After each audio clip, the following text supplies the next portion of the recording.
Padre Pio wasn't easily deceived, but one night even he hesitated until he spoke the holy name of Jesus. This story will make you think twice about the power of that name. Stay tuned.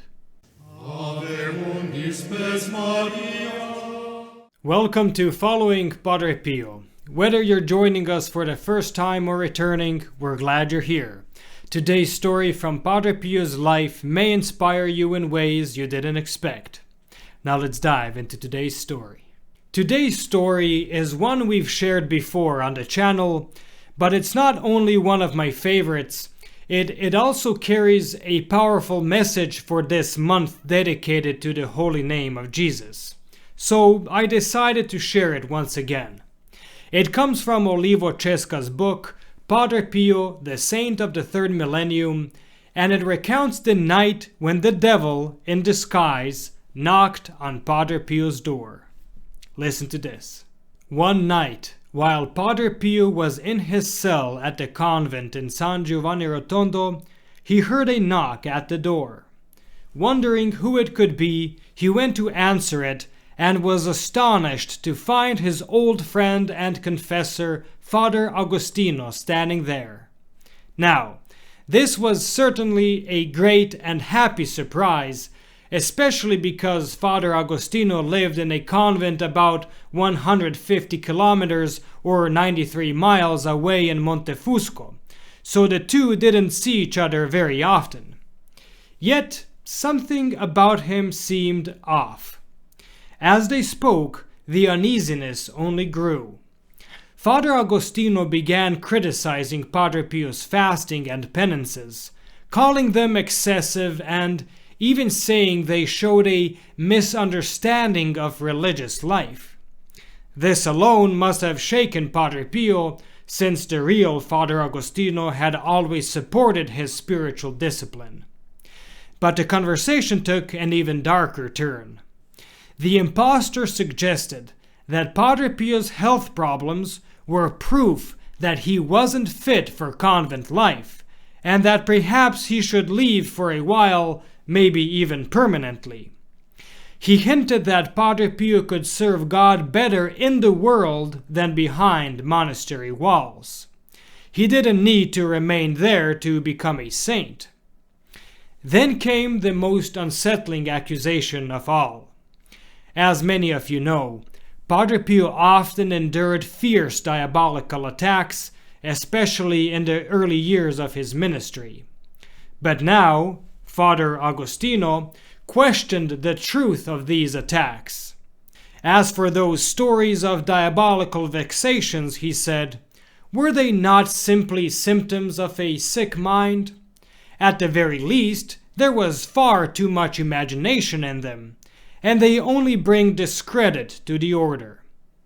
Finally, he advised Padre Pio to return home and take the time to regain his physical strength. Later, after he recovered, he could renew his request for admission to the convent. You can just imagine Padre Pio sitting on the edge of his bed, listening in silence, trying to make sense of it all. The man before him looked and sounded like his dear friend, but the words he spoke were poison. Something was terribly wrong. Silently, Padre Pio turned to God, praying for guidance. He waited patiently for an opportunity to speak. When the visitor finally paused, Padre Pio seized the moment and said, "You know well, Father, that for me what matters most is the will of God. To strengthen myself in this disposition, I would like you to help me implore heaven for help by saying loudly with me, 'Long live Jesus.'"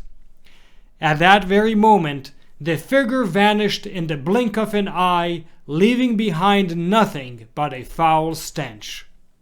And with that, the story concludes.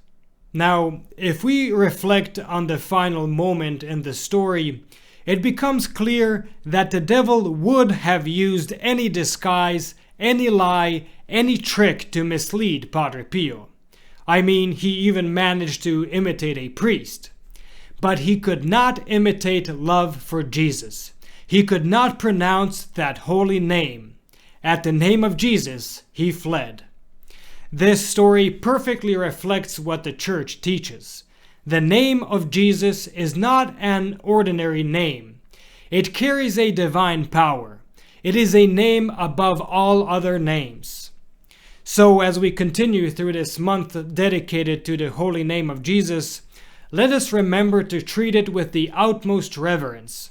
For at that name every knee shall bend in heaven and on earth, and every tongue confess that Jesus Christ is Lord. Thank you for watching. If you enjoyed this video, please like and share to help spread Padre Pio's message. Don't forget to subscribe and click the bell so you never miss our latest uploads. Want to deepen your connection with Padre Pio? Consider becoming a protected child of Padre Pio, a special way to grow spiritually and be part of our prayerful community. You'll find a link to the join page in the description below. Check out the recommended videos on the end screen or the links in the description for more inspiring content, including our Padre Pio Thoughts for the Day playlist.